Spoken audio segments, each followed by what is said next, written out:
ആക്രമിച്ച് രക്ഷപ്പെടാനൊരുങ്ങിയ ലഹരികടത്തുകാരെ എക്സൈസ് സാഹസികമായി പിടികൂടി.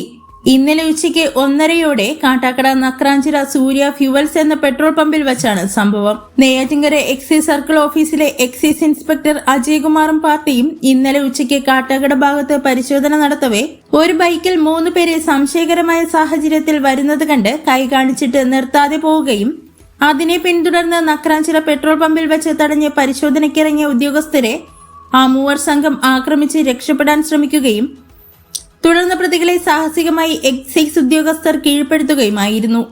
ഇവരുടെ കൈവശം നിന്നും 100 ഗ്രാം കഞ്ചാവ്, കത്തി, സിറിഞ്ചുകൾ എന്നിവയും പിടികൂടി. കാട്ടാക്കട കുഴക്കോട് ദേശം സ്വദേശി മംഗളൻ മകൻ 34 വയസ്സുള്ള മഹേഷ്, കാട്ടാക്കട കോട്ടൂർ വട്ടക്കരികം ദേശത്ത് അപ്പുകുട്ടൻ മകൻ 23 വയസ്സുള്ള അച്ചു, കാട്ടാക്കട ആലമുക്ക് ദേശത്ത് സജീവൻ മകൻ 23 വയസ്സുള്ള ശരത് എന്നിവരെയാണ് അറസ്റ്റ് ചെയ്തത്. പ്രതികൾ സഞ്ചരിച്ച ബൈക്കും കസ്റ്റഡിയിലെടുത്തു.